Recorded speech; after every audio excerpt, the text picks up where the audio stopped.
So about 2 weeks ago, I work with a bookkeeper who comes about once a week to work with me. And we're closing up the end of the year. And she says to me, you know, Patricia, she says, there's something off here. There's $1,000 missing from your account.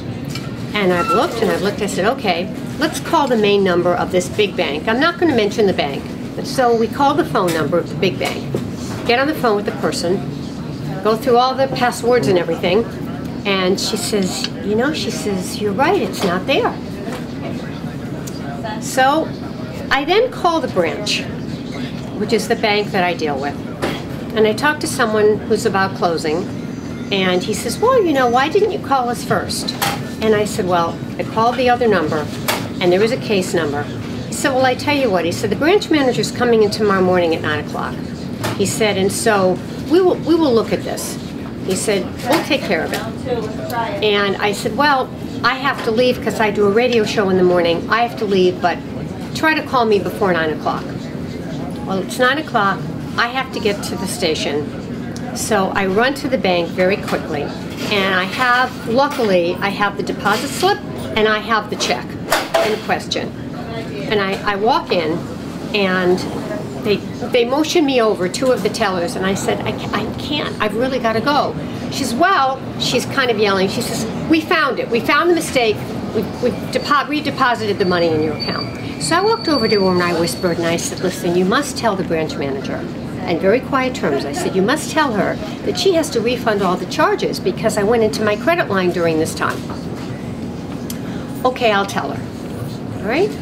That's Friday. Monday morning comes, and I call the bank immediately, and I ask for the manager. Oh, she's not in yet. She'll be in at 11. Okay, I call at 11. She's not in yet. She's in a meeting. She'll probably be in around 2. I call at 2, and I get, she's on the phone right now. I'll tell her you called. I said, you know, this is very important. So I wait. It's now about 2 o'clock. I wait, 2, 2:30, 3, no return call, no nothing. Just letting me know that they found it and they reversed it. Well, I decided, what I did is I called the 800 number, which is the national number. I got someone in this location, and I told her the whole story. And I said, you know, I'm really so disappointed. I said, I just really don't understand this. She says, well, you're right. This is not good customer service. I said, I want to speak to the district manager, who this manager reports to. She says, well, don't you worry. We have just district manager handles 23 banks. I'm going to have her call you. All right. So I'm on the road driving, and I get a call from the district manager. And she says, I understand you were unhappy. So I tell her the entire story. She's very politically correct, very appropriate, says all the right things. She said, you're absolutely right, just shouldn't have happened. And then I said this to her. I said, you know, I said, about 2 months ago, I needed a business line of credit. I said, and I went into the branch, and I happened to see the manager, and I mentioned something, and she said something to me like, gee, I wish you'd come to me. Well, I didn't come to her because I have not developed a relationship with this woman in the 3 years I've been at the bank. I think I went in there the first time. But I happened to go to one of the branches where I had first started, and I happened to bump into the business development person there.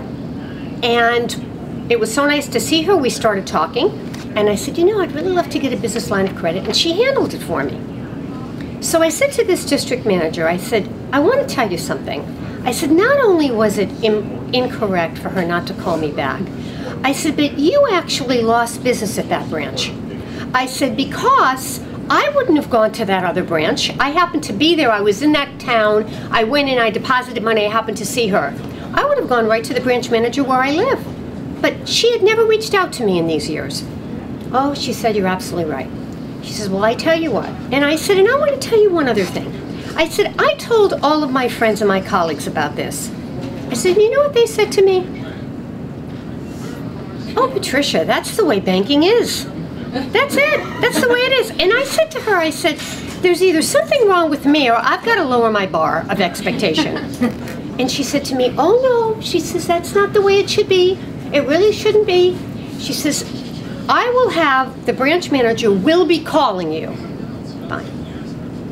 About an hour later, the branch manager calls me. Hello, Patricia, this is Joan, which was not her name. Not one word of apology, not one word of apology. Nothing about what happened, nothing. I understand that we're going to take a look at the overdraft that happened with this transaction.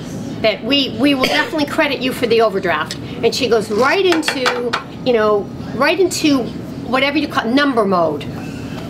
And she says, yes, we put that back. It was put back in your bank. And I talked to her a little bit, but she never once told me what happened and never once apologized for not calling me. And never apologized for the bank making a mistake of $1,000, which, by the way, if I didn't have a bookkeeper, I wouldn't have found. I'm not that detailed. I'm too busy doing my, doing business and marketing and hosting and producing and 4 jobs in one. So I'm not doing the numbers. So what's the point of this story? And why am I telling you all this? I'm telling you all this because I think it's a perfect example of what you really need to know not to do and what you should do.